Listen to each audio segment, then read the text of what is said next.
ॐ नमः सिद्धेभ्यः। ॐ नमः सिद्धेभ्यः। ॐ नमः सिद्धेभ्यः। नमो अरिहन्ताणं नमो सिद्धाणं नमो आयर्याणं नमो उवज्झायाणं नमो लोये सव्यसाहोणम्। सर्व पर्व में बड़ो अठाई पर्व है, नंदीश्वर सुर चाहिले वसुधरव है। हमें सकति सो नाही इहा करिथापना, पूजे जिन ग्रह प्रतिमा है हित आपना।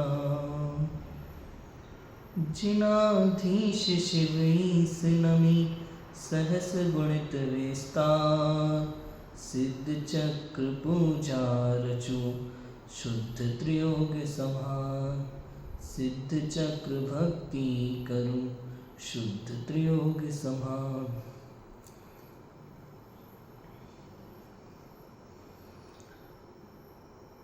विधानों का राजा श्री सिद्ध चक्र महामंडल विधान।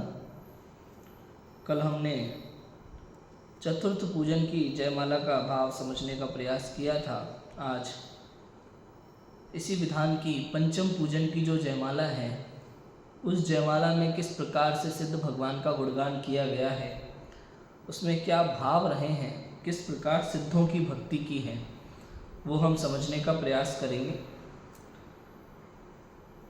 अनंत सिद्ध भगवंतों की भक्ति है इस सिद्ध चक्र महामंडल विधान में। अनेक प्रकार से सिद्धों का गुणगान किया है। पूजन में, अर्घ में और जयमाला में, सब में केवल और केवल सिद्धों का गुणगान किया है, सिद्धों की भक्ति की है। और एक ही भाव से की है कि मैं भी उनके जैसा बनूं। इतने गुणवान वो सिद्ध भगवान हैं, अनंत गुण जिनके प्रकट हो चुके हैं। ऐसा अनंत गुणवान मैं भी हूँ और मेरे भी अनंत गुण प्रकट हो, ऐसी भावना से सिद्ध चक्र विधान लिखा गया है और ऐसी ही भावना से सिद्ध चक्र विधान किया जाना चाहिए। किसी भी कुष्ठ रोग को दूर करने के लिए सिद्ध चक्र विधान नहीं किया जाना चाहिए।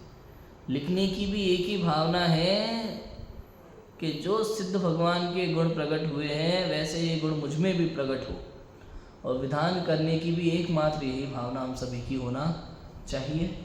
अभी हम तो जयमाला का भाव समझने का प्रयास कर रहे हैं। जयमालाओं में विशेष भक्ति का वर्णन होता है। यहाँ पांचवी पूजन की जो जयमाला है उसका भाव हमें यहाँ समझना है।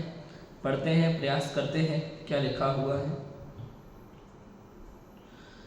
शिव गुण सरधा धार उर, भक्ति भाव है सार। केवल निज आनंद करी, करूं सुजस उच्चार। बड़ा प्यारा भाव है। शिव गुण सरधाधार और शिव गुण, शिव माने होता है मोक्ष। मोक्ष के गुण अर्थात सिद्धों के गुण, सिद्ध भगवान के गुण जो मोक्ष को प्राप्त हो चुके हैं, ऐसे सिद्ध भगवान के गुणों को श्रद्धा में धारण करूं मैं, और मैं धारण उनकी श्रद्धा को हृदय में धारण करूं। अर्थात शिव गुण का मतलब समझना, सिद्धालय में मोक्ष जाने के बाद जो आनंद आता है, या जो मोक्ष जा चुके हैं उनमें जो अनंत गुण प्रकट हो चुके हैं, ऐसे उन सब गुणों को मैं, उनकी गुणों, उन गुणों की श्रद्धा को मैं उर में माने हृदय में धारण करता हूँ। भक्ति भाव है सार, जो भक्ति का भाव, भक्ति भाव जो सारभूत है, केवल निज आनंद करी, केवल निज आनंद की प्राप्ति के लिए। ये सिद्धों की भक्ति निज आनंद की प्राप्ति के लिए सारभूत है। एक तरफ लिखते समय सार है, सार और सार कुछ है नहीं। द्रव्यान योग की भाषा, ये पूजा भक्ति विधान की भाषा। भाई जो बात चल रही हो उसी का गुणगान किया जाता है। समझ में आया कि नहीं आया? आपके यहाँ मंच पे जिस व्यक्ति को बुलाया जाता है उसी का गुणगान किया जाता है ना। मुख्यमंत्री को बुलाओगे तो आज उसकी चर्चा चलेगी, प्रधानमंत्री को बुलाओगे उसकी चर्चा चलेगी, और खाली पार्षद को बुलाया हो तो आज उसी का गुणगान होगा। आज वही सबसे महत्वपूर्ण है। समझ में आया? या फिर गली मोहल्ले से किसी स्पेशल व्यक्ति को, विशेष व्यक्ति को बुला लिया तो आज उसी का गुणगान किया जाएगा। जो व्यक्ति सामने है उसका गुणगान किया जाता है। तो यहाँ तो हमारे सामने सिद्ध भगवान है। जब द्रव्य योग की चर्चा चलती तो आत्म तत्व का गुणगान किया जाता है, इसलिए कहा समय सार ही सार। और समय सार ही सार में वास्तव में सिद्धों का भी गुणगान है और शुद्धात्मा का भी गुणगान है, क्योंकि वो सिद्ध कैसे हैं? समय सार, समय माने आत्मा, सार माने द्रव्य कर्म, भाव कर्म, नौ कर्म से रहित ऐसा शुद्धात्मा, वो सिद्ध भगवान भी है और वो मैं भी हूँ। द्रव्य अपेक्षा से मैं भी सिद्धों जैसा हूँ, जो निगोद में वो ही, मुझ में वो ही मोक्ष मजा, ऐसा है। तो मोक्ष में जो गुण प्रकट हो गए अर्थात सिद्ध भगवान, उनकी भक्ति है सारभूत। किसके लिए? केवल निज आनंद करी, निज आनंद की प्राप्ति के लिए सारभूत है सिद्ध भगवान की भक्ति। करूँ सुजस उच्चार, इसलिए उनके सुयश का मैं उच्चारण करता हूँ, उनके यश का उच्चारण करता हूँ, उनकी भक्ति का गान करता हूँ, उनका गुणगान करता हूँ। उनका गुणगान शुरू करते हैं। अब देखो क्या लिखते हैं। जय मदन कदन मन करण नाश, जय शांति रूप निज सुख विलास, जय कपट सुभट पट करण सूर, जय लोभ क्षोभ मद दंभ चूर। तो क्या लिखा? जय मदन कदन मन करण नाश। मदन का मतलब होता है अर्जु भाई काम भाव। मद का अर्थ घमंड, मान कषाय। मदन का अर्थ काम भाव, विषय वासना की इच्छा। उसका कदन माने नष्ट करना, और मन करण नाश माने मन रूपी हाथी को वश में करना। मन रूपी हाथी, करण माने जिसका कारण है। मद माने काम भाव, काम भाव के लिए जो कारण है मन, उसका भी क्या करना है? नाश करना है। मतलब आपने 5 इंद्रियों और मन, उन दोनों के विषयों की इच्छा का नाश किया है और बाद में उन दोनों का भी सर्वनाश कर दिया है। मुनिराजों के 5 इंद्रियों और मन की विषयों की इच्छा का त्याग होता है, विषय आशा से रहित होते हैं ना। और सिद्ध भगवान तो पूरे शरीर से ही रहित हैं, अशरीरी हैं, इसलिए उनके तो इंद्रियां और मन है ही नहीं। ऐसे जय मदन कदन मन करण नाश। मन रूपी करण है, मन जिसमें कारण है, ऐसा मदन अर्थात वासना, विषयों की वासना। विषयों की वासना में क्या कारण होता है? मन, मन का परिणाम, और उसका आपने क्या कर दिया है? नाश कर दिया है। इसलिए जय माने आपकी जय हो। तो किसकी जय बोली गई है? तो संसार किसकी जय बोलता है? हमें 2-5 रुपया दे दो। हाँ, मतलब आप देखो विचार क्या है, भक्ति क्या कहलाती है, अपन भक्ति किसे समझते हैं? संसार किसकी भक्ति करना चाहता है? संसार किसकी जय बोलता है? जो हमारी नौकरी लगवा दे, हमारे घर परिवार की समस्या को दूर करे, हाँ, हमारी शादी करवा दे, हमारे बच्चों की शादी करा दे, वास्तु दोष ठीक करे, हैं, छोटे मोटे मतलब एक रिश्वतखोरी जैसा काम। यहाँ तो कहते हैं जय मदन कदन मन करण नाश, अर्थात मन जिसमें कारण है ऐसा। मदन माने पंच इंद्रिय के विषय, वासना, विषय की वासना, उसमें मन कारण है और उसको आपने जीत लिया है। उस विषय वासना को, उस मन को, इंद्रिय को, सबको आपने क्या कर दिया है? नष्ट कर दिया है। इसलिए भगवान आपकी जय हो, इसलिए आपकी जय हो, इसलिए नहीं कि आप हमें कुछ दे दो। समझ में है कि नहीं आया? ये भक्ति का भाव है, इसे कहते हैं भक्ति। और जो दूसरे लोग करते हैं उसे कहते हैं लालच। वो भक्ति नहीं है, वो लालच है। हे भगवान हमें कुछ दे दो, आप हमारी नौकरी लगवा दो, हमारी शादी करवा दो, हमारी ये करवा दो, ये लालच है, ये भिखारीपना है। ये भक्ति है, हे प्रभु आप महान हो, आपने इंद्रियों को जीता, आपने समस्त संसार के दुखों से विजय प्राप्त कर ली। ये भक्ति है, ये भक्ति है, ये भक्ति है। जय शांति रूप निज सुख विलास। आप तो शांति के स्वरूप हो। सिद्धों को देख कर कैसा मतलब विचार करो, सिद्ध भगवान का गुणगान करे ना, पर सिद्धों के गुणों का विचार आते ही मन में लगना चाहिए, ओ कैसे शांति स्वरूप होंगे सिद्ध भगवान। किसी प्रकार की आकुलता नहीं है मन में, ये हो जाए वो हो जाए, ओहो केवल ज्ञान है, लोकालोक झलक रहा है, इसका ये हो जाए, इसका वो हो जाए, अच्छा इसको बदल दो, अच्छा यहाँ पे ये होने वाला है ना 10 मिनट बाद, थोड़ा पिक्चर चेंज कर दो अभी। ऐसा कोई आकुलता बेकुलता का भाव नहीं है। अपने निज आनंद में मग्न है, परम शांति स्वरूप है। जय शांति रूप निज सुख विलास, अपने निज अतीन्द्रिय आनंद के सुख में मग्न है, विलास कर रहे हैं, मजे ले रहे हैं। आप देखो गजब है। जय हो आपकी, इसलिए आपकी जय हो। इसलिए आपकी जय हो, मतलब कुछ करने का नाम नहीं। कुछ गलत हो रहा है तो आप उसको ठीक कर दो, यहाँ ये कर दो, ये नहीं। अरे दुनिया में चाहे कुछ भी हो रहा है, आप परम शांति स्वरूप हो, आपको कोई आकुलता नहीं है, कोई टेंशन नहीं है, कोई परेशानी, कुछ नहीं है, अपने सुख में मस्त हो, इसलिए आपकी जय हो। क्या गजब के भाव है। जय कपट सुभट पट करन सूर, कपट माने छल, मायाचार, मायाचार रूपी सुभट माने महायोद्धा, शत्रु, उसको क्या कर दिया आपने, पट माने पटकनी दे दी। पट माने उसको पटक दिया। करण सूर, ओहो, कपट रूपी महायोद्धा को, शत्रु को आपने पछाड़ दिया, इसलिए आप शूर बने, शूरवीर हो। जय लोभ, इसलिए आपकी जय हो। और जय लोभ क्षोभ मद मोह दंभ चूर, लोभ लालच के मद को दंभ को आपने क्या कर दिया, चूर कर दिया, इसलिए भी प्रभु आपकी। इसमें 4 कषाय आ गई देखा जाए तो। मद माने पहले मान आ गया, फिर शांति रूप तो क्रोध का अभाव, और इधर कपट में माया का अभाव, इधर लोभ का अभाव, 4 कषाय का अभाव। आप 4 कषाय से रहित हो।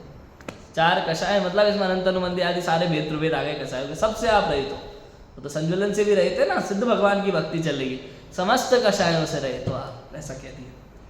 कितने गजब के परिणाम है, गजब के भाव है। देखो, पर परिणति सो अत्यंत भिन्न, निज परिणति सो अति ही अभिन्न, अत्यंत विमल सब ही विशेष, मललेश शोध राखो न शेष। क्या कहा, पर परिणति सो अत्यंत भिन्न, आप पर परिणति से पूर्ण रूप से भिन्न हो, अत्यंत भिन्न हो। पर परिणति मतलब क्या, द्रव्य कर्म, भाव कर्म, नो कर्म से भिन्न हो। परिणति का मतलब होता है पर्याय। प्रत्येक द्रव्य में अपनी अपनी पर्याय है, कोई भी द्रव्य बिना पर्याय के नहीं होता। यहाँ परिणति में माने आप जीव की पर्याय लो, जैसे 9 कर्म रूप लिया, मकान दुकान आदि से तो रहित हो, ये तो 9 कर्म हुआ। द्रव्य कर्म माने ज्ञानवर्ण, दशनावर्ण, मोहनीय, अंतराय, आयु, वेदवीय, साता साता, कुछ नहीं है आप में, 8 कर्म से आप रहित हो, ये द्रव्य कर्म से रहित हुआ। ये भी पर्याय है, कर्म की पर्याय है ना, पुद्गल की पर्याय है ये कर्म, आप इनसे भी रहित हो। ये परिणति माने पर्याय। और ये पर द्रव्य के निमित्त से होने वाले जो विकारी परिणाम है, चूंकि ये जीव की पर्याय है, लेकिन ये पर द्रव्य के संबंध से होती है, उनके निमित्त से होती है, इसलिए शास्त्रों में इसे भी पर परिणति कहा। मोह राग द्वेष आदि विकारी भाव, भाव कर्म, ये भी क्या है, पर परिणति है। और आपने चूंकि इनका भी पूर्णतः नाश कर दिया, आप इनसे भी अत्यंत भिन्न हो, जरा सी कोई पर का कुछ भी नहीं है आप में। और क्या हो, निज परिणति सो अति ही भिन्न, और स्वयं निज की परिणति से अति अभिन्न हो। स्वयं में प्रति समय सिद्ध सिद्ध सिद्ध की पर्याय निकल रही है, प्रति अनंत पर्याय है। प्रत्येक गुण की अपनी अपनी पर्याय होती है, अनंत गुण की अपनी अनंत पर्याय हो। प्रत्येक पर्याय का काल कितना, एक समय, और बदलती रहती है, लेकिन वो उस पर्याय से कैसे है, अत्यंत अभिन्न है। पर पर्याय से अत्यंत भिन्न है और स्व पर्याय से अत्यंत अभिन्न है, क्योंकि अगर स्व पर्याय से भिन्न हो गए तो द्रव्य और पर्याय दोनों को अलग अलग मानना पड़ेगा, जबकि ऐसा तो होता नहीं। गुण पर्याय पर्यायवत द्रव्यम, तत्वार सूत्र में सूत्र है ना, गुण पर्यायवत द्रव्यम, गुण और पर्याय के साथ द्रव्य होता है, सदा साथ रहते हैं तीनों, ऐसा है। अत्यंत विमल सब ही विशेष, आपकी समस्त पर, विशेष माने होता है पर्याय, सामान्य माने द्रव्य, विशेष माने पर्याय। आपकी समस्त पर्याय, प्रत्येक गुण की पर्याय, एक एक गुण की पर्याय आपकी कैसी है, अत्यंत विमल है, निर्मल है एकदम। मिथ्या दृष्टि जी की पर्याय है, द्रव्य पर्याय से अभिन्न, और भिन्न कैसे होता है, हाँ, भिन्न पर द्रव्यों से, पर परिणति से, मोहादि विकारी भाव से भी भिन्न है। सांप जैसा, सांप है क्या? नहीं, आप जो बोल रहे थे ना उस दिन, वो वैसे ही कीड़ा है, वही है। अच्छा, ओके, कोई बात नहीं, निकल जाएगा, ठीक है। तो अत्यंत अत्यंत विमल है, पर परिणति से अत्यंत भिन्न है और स्वपरिणति से अत्यंत अभिन्न है। ठीक है, अत्यंत विमल सब ही विशेष, मललेश शोध न राखो न ले। सारे मल का आपने शोधन कर लिया, एक तरफ से छान लिया आपने, मल सब अलग कर दिया और प्योर शुद्धात्मा अलग हो गया। राखो न ले, जरा सा लेश नहीं रखा, लेश नहीं रखा। भाई आप देखो, जहर होता है खीर में, अगर जहर आ गया तो कितने रखें, एक बूंद तो रखना चाहिए। चलो जहर डालना तो क्यों ना डालना, पूरा मत डालो, मर सकता है। एक बूंद डाल दो तो अरे एक बूंद मारने का काम करता है। इसलिए मिथ्यात्व को जहर के समान का, कोई कहता है थोड़ा बहुत चल जाता है, थोड़ा बहुत नहीं चलता, मिथ्यात्व जहर है। जहर की एक बूंद भी खतरनाक होती है, इसलिए कहा मिथ्यात्व जैसा कोई जहर नहीं है। इसलिए तुम कहते हो इधर उधर पूछ लो, इधर उधर सिर फोड़ लो, या थोड़ा बहुत तो चलेगा, थोड़ा बहुत बिल्कुल नहीं चलेगा। मिथ्यात्व जहर है, आपको अटका के रहेगा संसार में। मललेश शोधना आँखों न ले, जरा सा मललेश नहीं है, कर्म रूपी मललेश नहीं है, ना भाव कर्म, ना द्रव्य कर्म, न कर्म, कुछ भी नहीं है, इतना सा भी नहीं है आपके अंदर। परमानेंट प्योर शुद्ध हो आप, प्योर शुद्ध। कौन सा सोना कहलाता है वो? 22 कैरेट, 24 कैरेट, 24 कैरेट सोने की तरह शुद्ध हो। ऐसा है, 24 कैरेट सोने में भी अशुद्धता हो सकती है, लेकिन आप में तो अशुद्धता की कोई गुंजाइश नहीं है। ऐसा है, आगे पढ़े। इतनी सुंदर भक्ति लिखी है।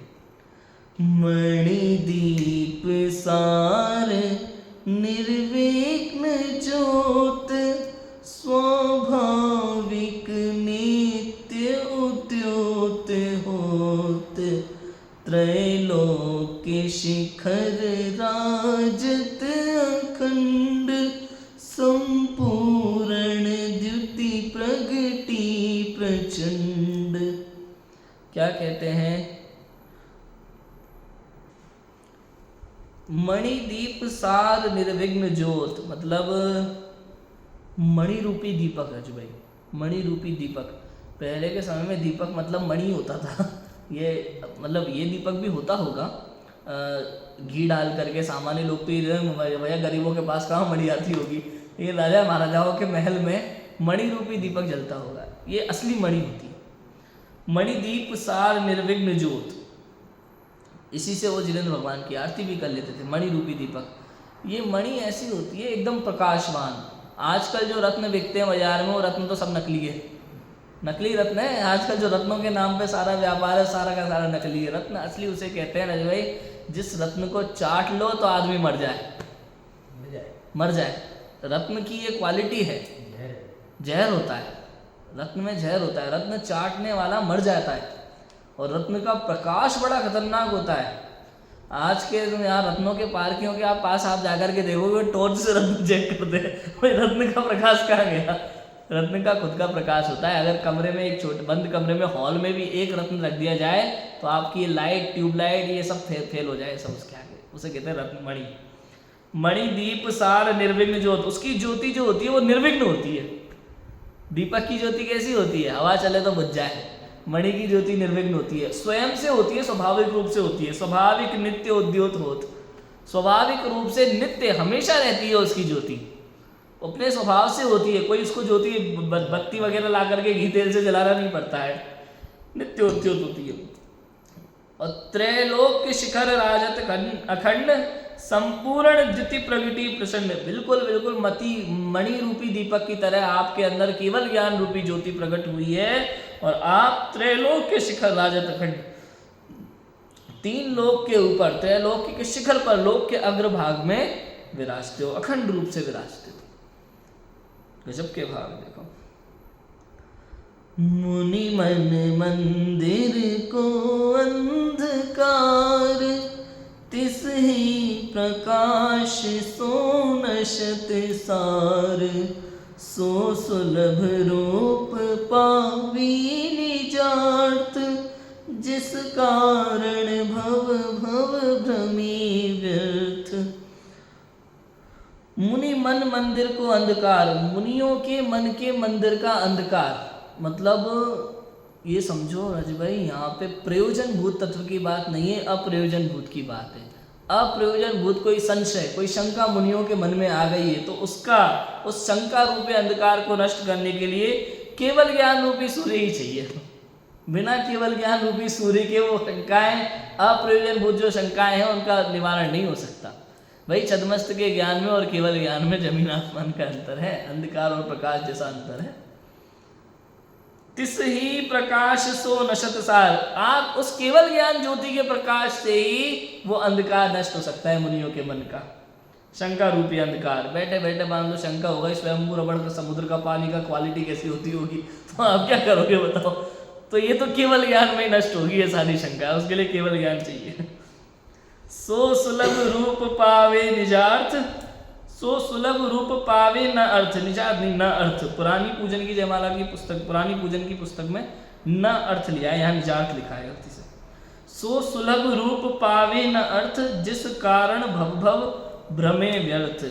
सो सुलभ रूप पावे न अर्थ, सो सुलभ रूप से भी निज अर्थ को, अपना प्रयोजन जो है केवल ज्ञान की प्राप्ति करना, शुद्धात्म तत्व की प्राप्ति करना, वो सुलभ होते हुए भी जीव उसको प्राप्त नहीं करता, जिस कारण भव भव भ्रमे व्यर्थ, उस कारण से भव भव में भ्रमण करता है। ऐसा है, समझ में आया? गजब की बात है।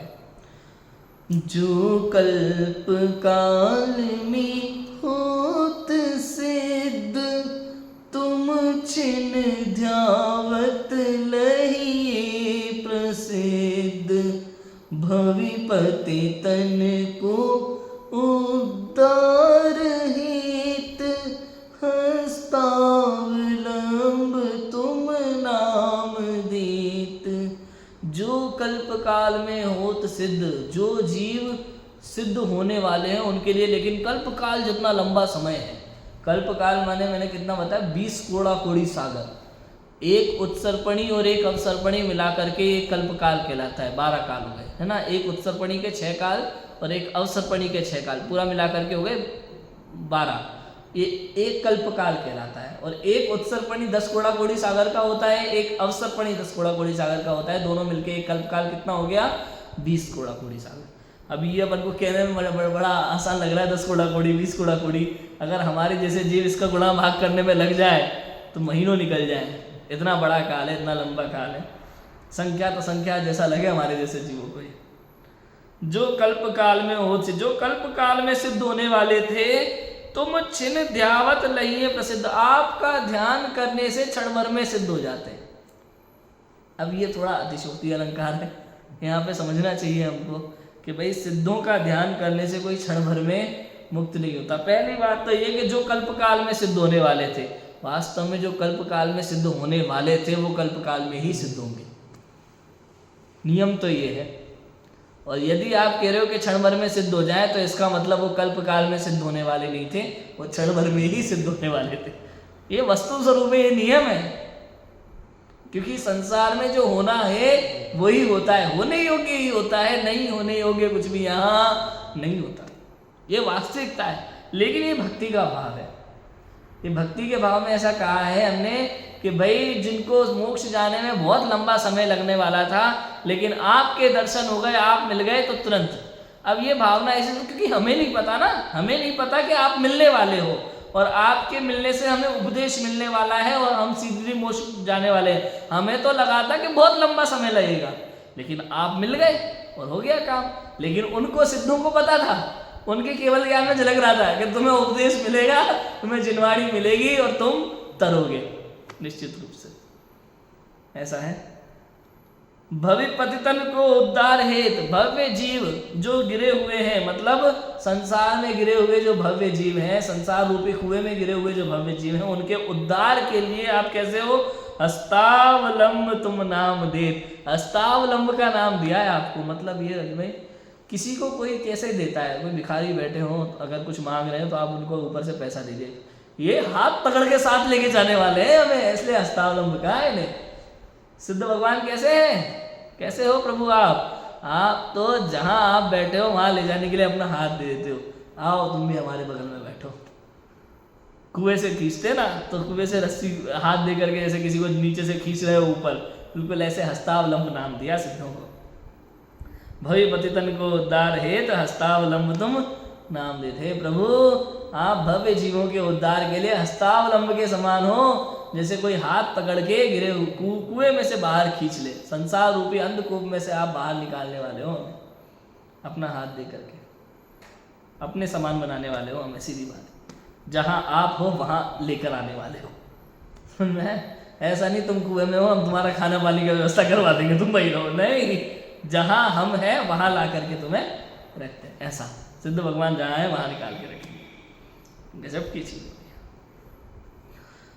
तुम गुण सुमिरन सागर था, गणधर सरीख नहीं पार पा, जो भव दधि पार अभव्य रास, पावे न वृथा उद्यम प्रयास।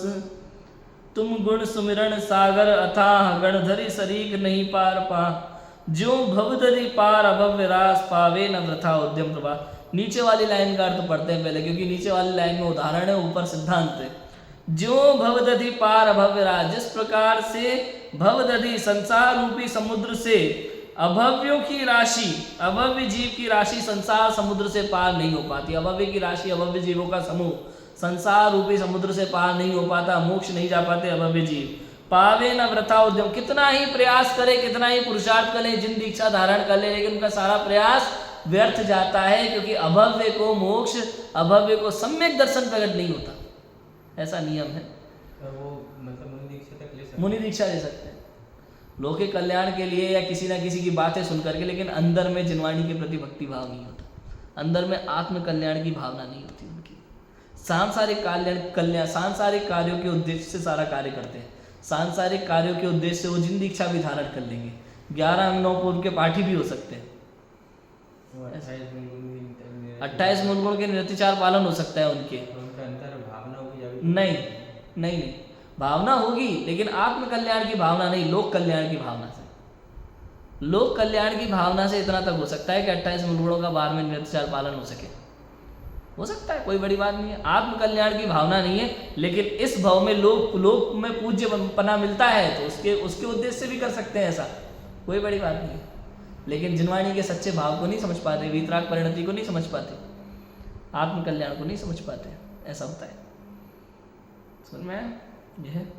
तो जिस प्रकार अभव्य जीवों का समूह संसार से पार नहीं हो सकता, चाहे कितने ही प्रयास कर ले, उसके सारे पुरुषार्थ विफल हो जाते हैं, उसी प्रकार से हे सिद्ध भगवान, आपके गुण रूपी समुद्र का, गुण सुमिरण सागर अथाह, आपके गुणों का सागर बहुत अथाह है, गणधर सरीखे उसको पार नहीं कर सकते। तो हम कौन है भाई? गणधर सबसे मुख्य, गणधर सबसे ऊपर है। 4 ज्ञान के धारी होते हैं गणधर, मुनियों के संगनायक होते हैं गणधर। गणधर सरीखे उस आपके गुणों के समुद्र का पार नहीं पा सकते, तो हम कौन होते हैं? मैं तो दीनहीन हूं। लिखने वाले हैं आगे, देखो आगे आएगी बात। जिन मुख द्रह सोनिक सी अभंग, अतिवेग रूप से तांत गंग, नए सप्त भंग कल्लोल मान, तिहुलोक भई दारा प्रमाण।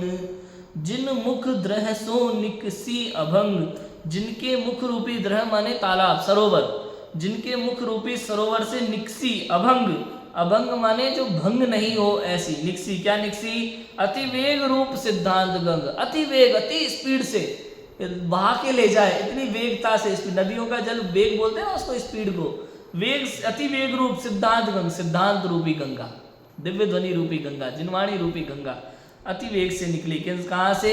जिन मुख द्रह सो, जिनेन्द्र भगवान के मुख रूपी सरोवर से। वीर हिमाचल ते निकसी, है ना।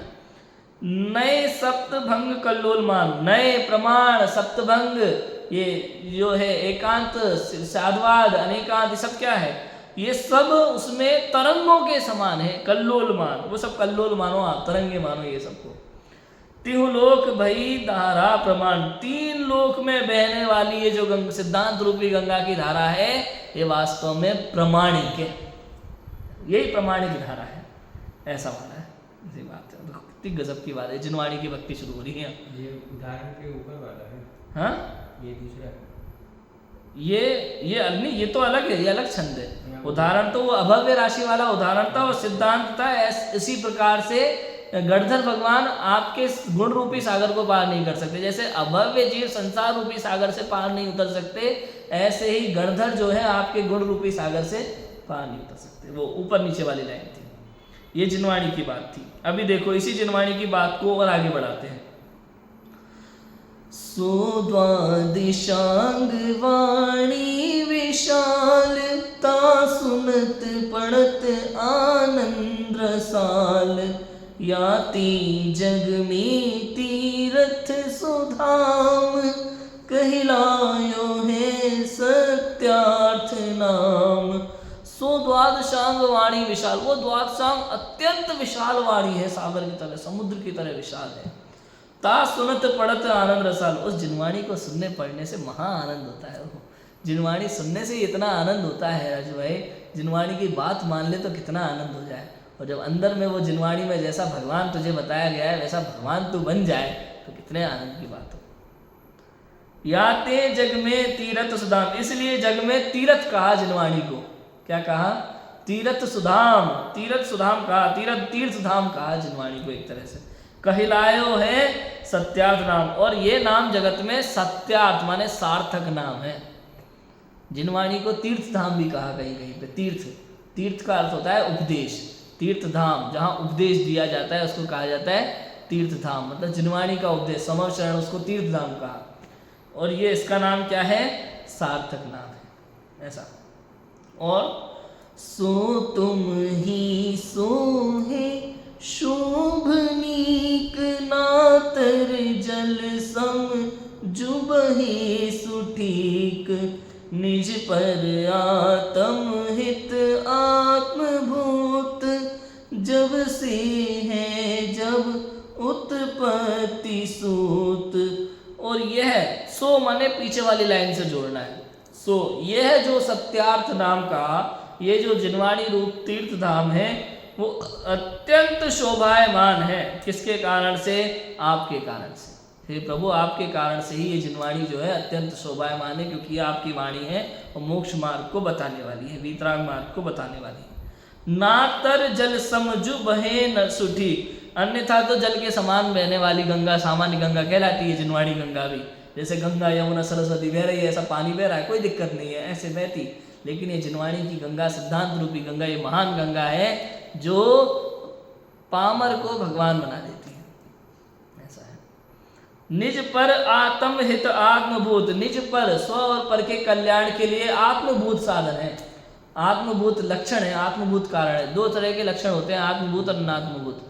आत्मभूत मतलब वास्तविक कारण, जैसे अग्नि का लक्षण है उष्णता, जल का लक्षण शीतलता, आत्मा का लक्षण ज्ञान, और किसी व्यक्ति का लक्षण चश्मा, ये अनात्मभूत हुआ, समझ में? तो ऐसे आत्मभूत और अनात्मभूत है। जिनवाणी आत्मभूत कारण है मोक्ष मार्ग में। जिनवाणी सुने बिना किसी को मोक्ष मार्ग नहीं होता, सम्यक दर्शन नहीं हो सकता। या तो तुरंत निमित्त होगी या फिर पूर्व की देशना।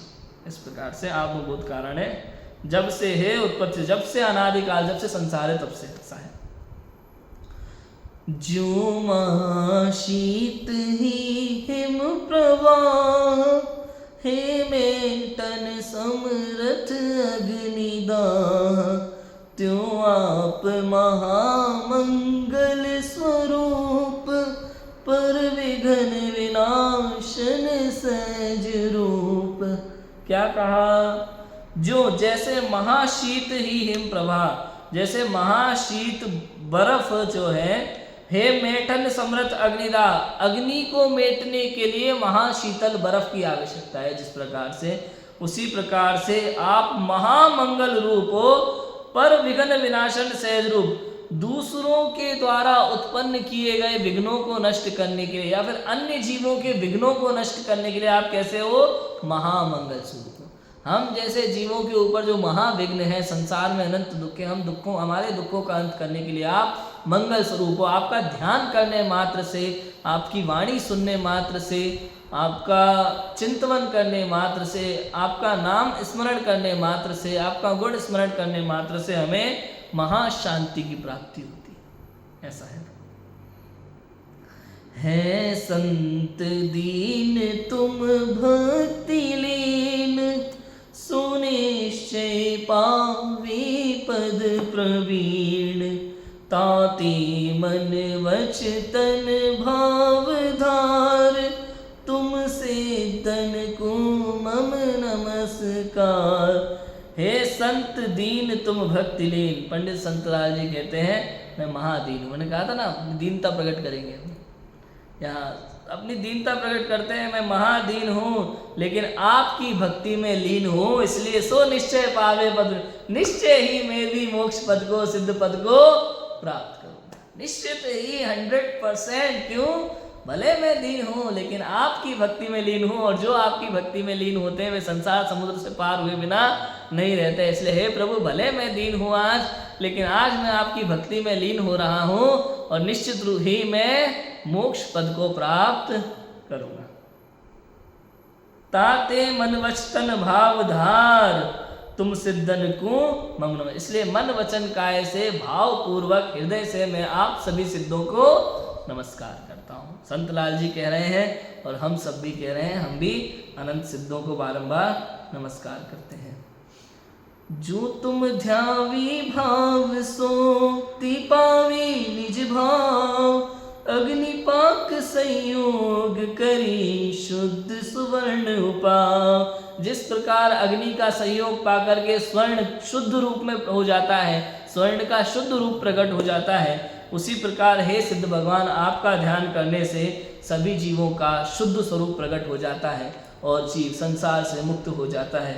ऐसी यहाँ भावना है। इस प्रकार पंचम पूजन की जयमाला यहाँ समाप्त होती है।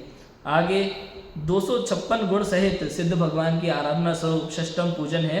उसकी जयमाला बहुत सुंदर है, उसकी जयमाला का भाव हम समझने का प्रयास करेंगे। अभी की बात को विराम देते हैं। ओम नमः शिवाय।